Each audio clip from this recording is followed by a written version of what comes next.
बिस्मिल्लाहिर्रहमानिर्रहीम। आज का जो हमारा टॉपिक ऑफ डिस्कशन है वो है diversity and magnitude of organic compound. तो इसके बारे में आज हम पढ़ेंगे। तो प्रीवियस लेक्चर में हमने डिस्कस किया था कि टोटल हमारे पास पीरियोडिक टेबल में 118 एलिमेंट है। 118 एलिमेंट है हमारे पास पीरियोडिक टेबल में। अगर हम एक एलिमेंट को निकाल दें तो हमारे पास 117 एलिमेंट बच जाते हैं।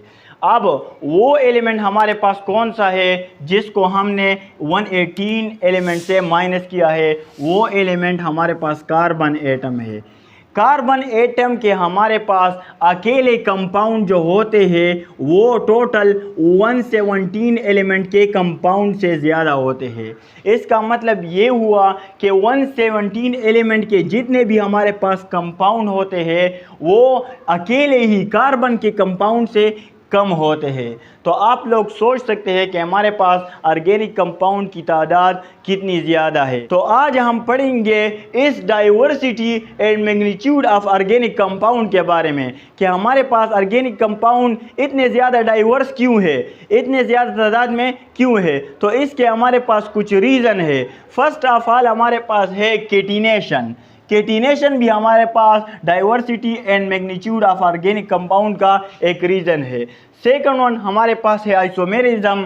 थर्ड वन हमारे पास है strength of carbon atom with other atom, यानी स्ट्रेंथ ऑफ कोवेलेंट बॉन्ड। यहाँ पर ये कोवेलेंट बॉन्ड है, covalent bond of carbon atom with other atom. ये भी हमारे पास एक रीज़न है डाइवर्सिटी का। और लास्ट में हमारे पास है मल्टीपल बॉन्डिंग। तो अब इन सब को हम वन बाय वन डिस्कस करते हैं कि हमारे पास केटिनेशन का फिनोमेना क्या होता है। तो लेट्स स्टार्ट। हम केटिनेशन से स्टार्ट करते हैं। केटिनेशन हमारे पास है क्या चीज़? तो सबसे पहले हम ये पढ़ते हैं कि केटिनेशन हमारे पास क्या होता है। तो हमें पता है कार्बन एटम, कार्बन एटम या ऑर्गेनिक कंपाउंड हमारे पास होते क्या है? जनरली जिन कंपाउंड में हमारे पास कार्बन होता है जनरली हम उन कंपाउंड को ऑर्गेनिक कंपाउंड कहते होते हैं। अब कार्बन जो एटम है इसकी वैलेंसी हमारे पास 4 होती है। 4 मीन कि इसके आउटर मोस्ट शेल में 4 इलेक्ट्रॉन होते हैं। तो इसका ऑक्टेट हमारे पास हाफ फिल्ड है। अपना ऑक्टेट कंप्लीट करने के लिए इसको 4 इलेक्ट्रॉन की मज़ीद ज़रूरत होती है। तो अब ये 4 इलेक्ट्रॉन ना तो किसी एक्सेप्ट कर सकता है और ना किसी को डोनेट कर सकता है, बल्कि इसके पास सिर्फ एक ही पॉसिबिलिटी है कि ये इलेक्ट्रॉन को शेयर करके अपना ऑक्टेट कंप्लीट करे। तो कार्बन एटम क्या करेगा? कार्बन एटम 4 हाइड्रोजन एटम के साथ अपने आउटर मोस्ट शेल के इलेक्ट्रॉन शेयर करेंगे और अपना ऑक्टेट हमारे पास कंप्लीट करेगा। अब केटिनेशन का फिनोमेना क्या है इसके बारे में हम डिस्कस करते हैं और ये हमारे पास क्यों, इसका रीज़न है diversity and magnitude of organic compound का। तो केटिनेशन, केटिनेशन का मतलब हमारे पास ये है कि कार्बन जब अदर कार्बन के साथ लिंक होता है तो हमारे पास एक लॉन्ग चेन ऑर्गेनिक कंपाउंड बनते हैं या हमारे पास रिंग फॉर्म में ऑर्गेनिक कंपाउंड बनते हैं। फॉर एग्जांपल हमारे पास पेंटेन है, कार्बन है हमारे पास, ये भी कार्बन है, ये भी कार्बन है और ये भी हमारे पास कार्बन है।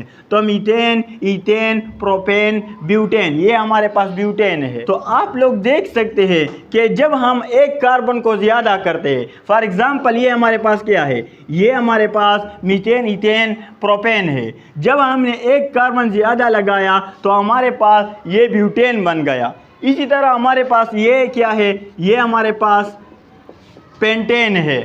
यहाँ पर कार्बन एटम कितने हैं? 1 2 3 4 5। तो इसको हम पेंटेन कहते हैं। क्यों पेंटेन कहते हैं? क्योंकि यहाँ पर कार्बन एटम की तादाद ज़्यादा है। तो कार्बन एटम एक दूसरे के साथ लिंक है, कार्बन एटम एक दूसरे के साथ बॉन्डेड है। तो हमारे पास एक और ऑर्गेनिक कंपाउंड बनता है जिसको हम पेंटेन कहते होते हैं। Methane, ethane, propane, butane, pentane, ये हमारे पास पेंटेन है। तो जब हमारे पास एक कार्बन ज़्यादा लिंक होता है तो हमारे पास एक और ऑर्गेनिक कंपाउंड बनता है। तो ये भी हमारे पास एक रीज़न है diversity and magnitude of organic compound का। यहाँ पर आप लोग देख सकते हैं ये हमारे पास प्रोपेन है। जब हमारे पास 3 कार्बन थे तो हमारे पास ये क्या था? प्रोपेन था। जब हमने एक कार्बन यहाँ पर इंक्रीज किया तो ये हमारे पास ब्यूटेन बन गया। लेकिन जब हमने एक और कार्बन भी लगाया तो हमारे पास ये पेंटेन बन गया। ये हमारे पास क्या बन गया? हमारे पास पेंटेन बन गया। तो केटिनेशन हमारे पास एक ऐसा फिनोमेना है जिसमें कार्बन अदर कार्बन एटम के साथ मिलकर एक लॉन्ग चेन मॉलिक्यूल या एक लॉन्ग चेन ऑर्गेनिक कंपाउंड बनाता है या हमारे पास रिंग स्ट्रक्चर बनाता होता है। तो ऐसे फिनोमेना को जिसमें कार्बन एटम एक दूसरे के साथ मिलकर लॉन्ग स्ट्रक्चर बनाते हैं, लॉन्ग चेन ऑर्गेनिक मॉलिक्यूल बनाता है या रिंग स्ट्रक्चर हमारे पास बनाते होते हैं, तो ऐसे फिनोमेना को हम नाम देते हैं केटिनेशन। अब ये हमारे पास रीजन कैसे है diversity and magnitude of organic compound का, तो यहाँ पर आप लोग देख सकते हैं कि जब हमने एक कार्बन इंक्रीज किया तो हमारे पास ऑर्गेनिक कंपाउंड भी डिफरेंट बन गया। ये हमारे पास क्या था? प्रोपेन था। जब हमने एक कार्बन इंक्रीज किया तो हमारे पास ब्यूटेन बन गया। लेकिन जब हमने अगेन एक कार्बन इंक्रीज किया तो हमारे पास पेंटेन बन गया। इसी तरह pentane, hexane, heptane, decane, nonane, octane, ये हमारे पास सारे के सारे ऑर्गेनिक कंपाउंड है जो कि सिर्फ कार्बन इंक्रीज करने से, हाइड्रोजन इंक्रीज करने से हमारे पास ऑर्गेनिक कंपाउंड भी डिफरेंट बनता होता है। तो ये हमारे पास diversity and magnitude of organic compound का एक रीज़न है और वो है केटिनेशन। अब केटिनेशन के फिनोमेना के लिए हमारे पास दो शराइत होते हैं, दो कंडीशन होते हैं। वो दो कंडीशन हमारे पास क्या है उसको हम डिस्कस करते हैं। पहली कंडीशन हमारे पास है कि हमारे पास कौन सा जो एटम होगा वो केटिनेशन के फिनोमेना को एग्जिबिट कर सकता है या पूरा कर सकता है। तो इसके लिए दो कंडीशन है, दो रीज़न है। पहले हमारे पास है कि वो एटम जिसके आउटर मोस्ट शेल में 2 इलेक्ट्रॉन होते हैं, यानी उसकी वैलेंसी हमारे पास 2 होती है, तो वो केटिनेशन के फिनोमेना को एग्जिबिट कर सकेगा। दूसरी हमारे पास जो कंडीशन है वो ये है कि कार्बन का अपने ही कार्बन एटम के साथ जो बॉन्ड बना होता है वो स्ट्रांग होगा एज कंपेयर टू कार्बन का ऑक्सीजन के साथ बॉन्डेड होना। मीन्स कि ये बॉन्ड हमारे पास स्ट्रांग होगा as compare to this bond. So ये भी हमारे पास एक कंडीशन है केटिनेशन के लिए।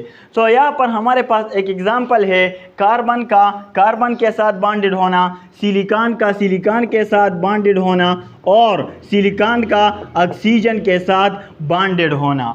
अब यहाँ पर हम देखते हैं एनर्जी को, तो उससे हमें आसानी के साथ ये पता लग सकता है कि ये बॉन्ड हमारे पास स्ट्रांग है या ये बॉन्ड हमारे पास स्ट्रांग होता है। तो कार्बन और कार्बन के दरमियान जो बॉन्ड बना होता है उसको ब्रेक करने के लिए जो हमारे पास एनर्जी रिक्वायर्ड होती है वो तकरीबन हमारे पास 355 kilo joule per mole energy required होती है।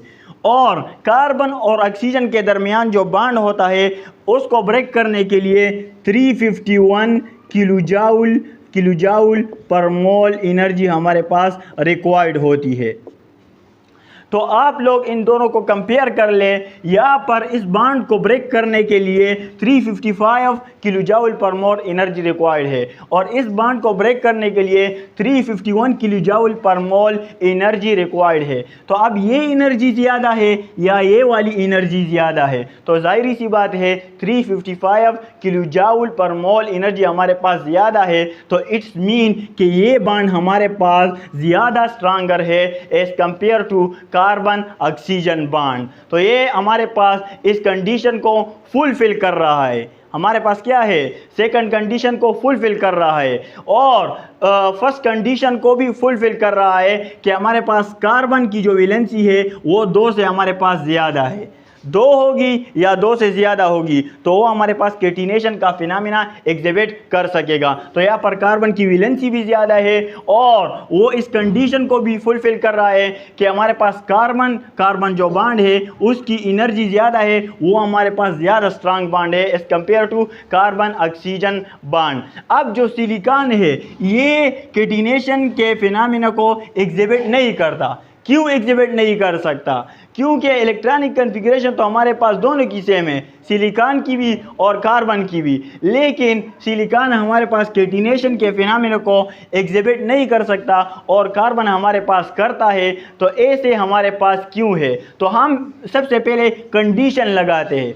फर्स्ट कंडीशन हमारे पास ये था कि वैलेंसी हमारे पास 2 होगी या 2 से ज़्यादा होगी। सेकंड कंडीशन हमारे पास ये था कि कार्बन का अपने ही एटम के साथ जो बॉन्ड बना होता है वो ज़्यादा स्ट्रांग होगा as compare to other atom के साथ जो बॉन्ड बनता है। तो सिलिकॉन का सिलिकॉन के साथ बॉन्ड है और सिलिकॉन का ऑक्सीजन के साथ बॉन्ड है, तो ये बॉन्ड हमारे पास स्ट्रांग होना चाहिए कैटिनेशन के फिनोमेना को एग्जिबिट करने के लिए, और ये बॉन्ड हमारे पास वीक होना चाहिए। तो हम इसकी एनर्जी देखते हैं और इसकी एनर्जी हम देखते हैं, फिर इन दोनों को कंपेयर करते हैं। तो इस बॉन्ड को ब्रेक करने के लिए हमारे पास round about 200 kilo joule per mole energy required होती है। 200 kilo joule per mole energy required होती है, और इस बॉन्ड को ब्रेक करने के लिए 452 kilo joule per mole energy हमारे पास रिक्वायर्ड होती है। तो आप इन दोनों को कंपेयर कर ले, यहाँ पर हमारे पास एनर्जी 200 किलो जूल पर मोल है,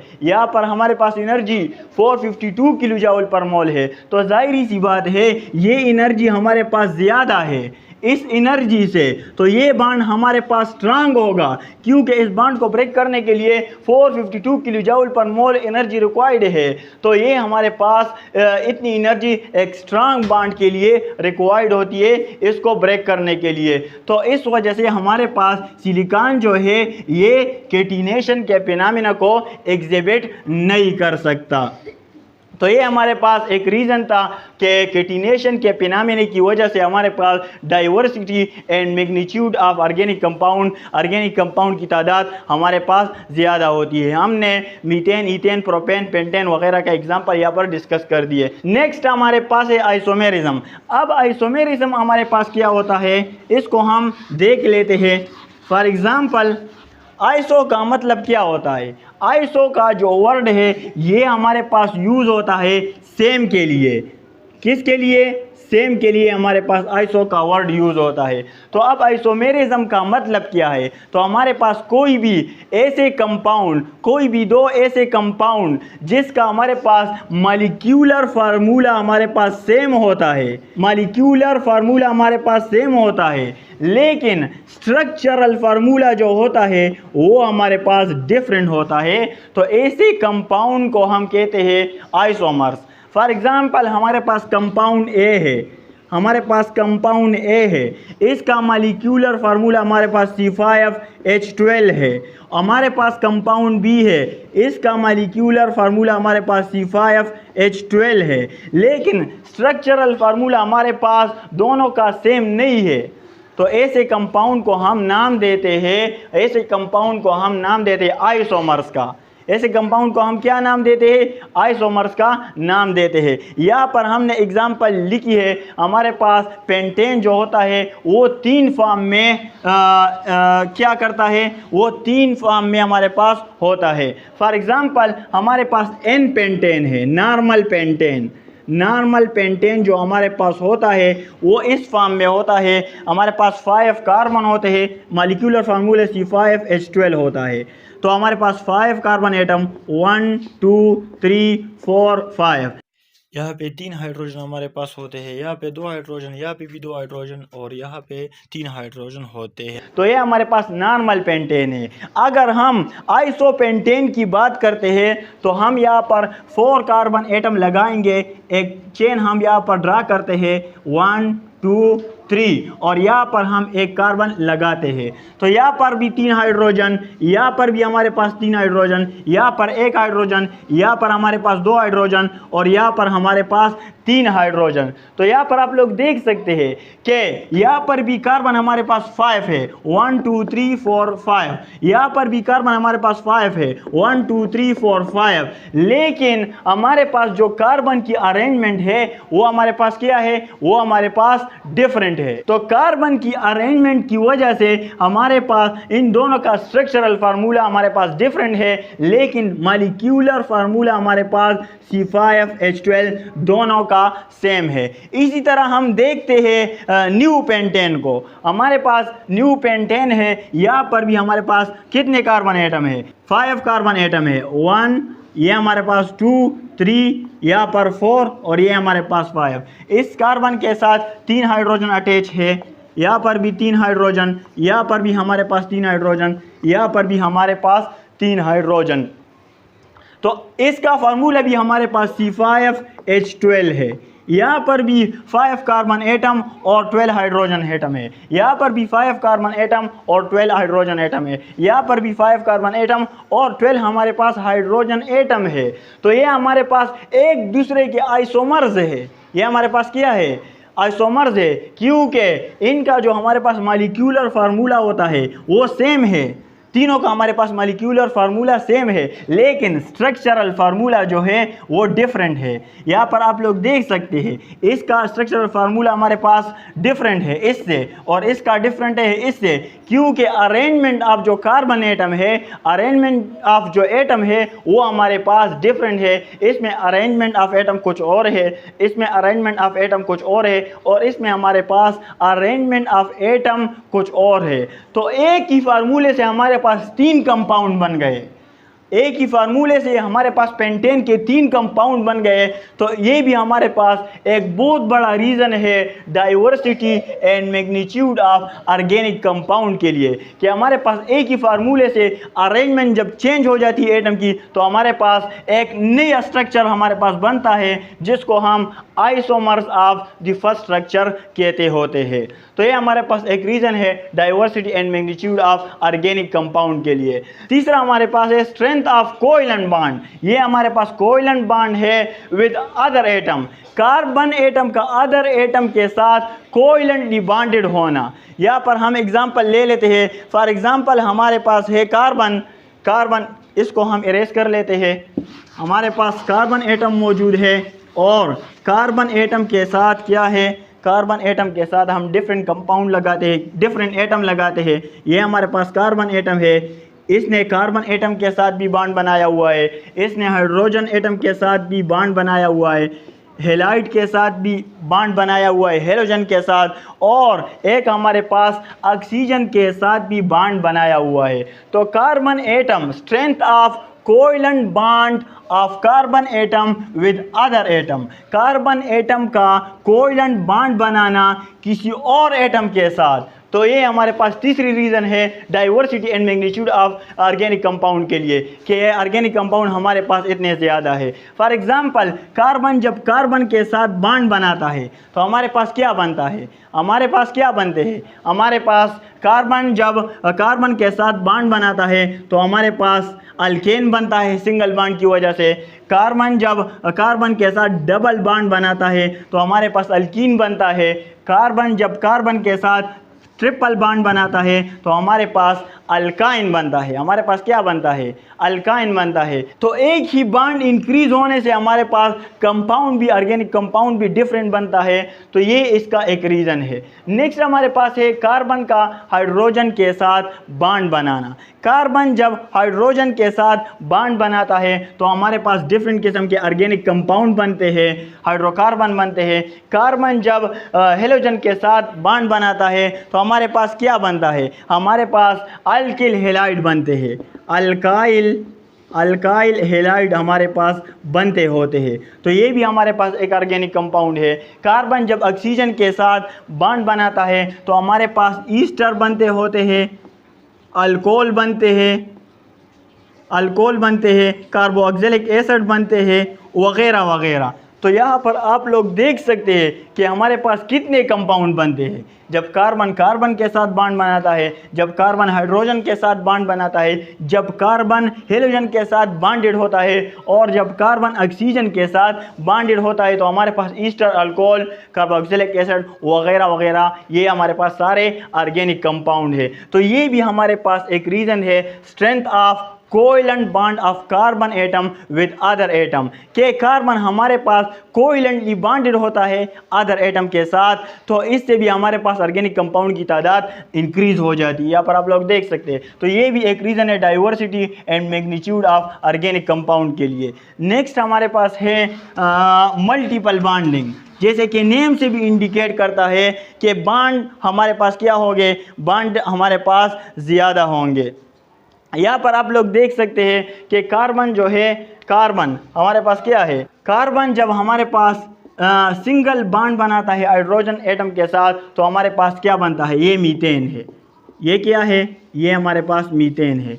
जब कार्बन हमारे पास क्या होता है, कार्बन कार्बन डबल बॉन्ड होता है, कार्बन कार्बन हमारे पास डबल बॉन्ड होता है, तो ये क्या है, मीथेन। ये हमारे पास ईथेन है, इसको हम इथाइलिन भी कहते होते हैं। इसी तरह हमारे पास जब कार्बन कार्बन ट्रिपल बॉन्ड होता है तो ये हमारे पास क्या है, ये हमारे पास एसिटिलीन है, इसको हम क्या कहते हैं, इसको हम अल्काइन कहते हैं। ये हमारे पास क्या है, अल्काइन है। ये अल्केन है, ये अल्कीन है और ये हमारे पास अल्काइन है।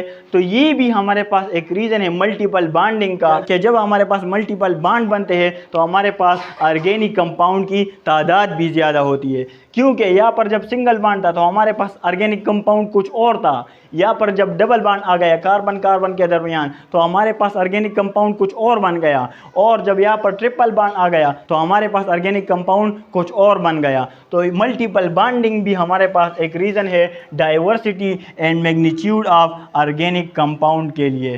तो this is all about diversity and magnitude of organic compound. Okay, thanks.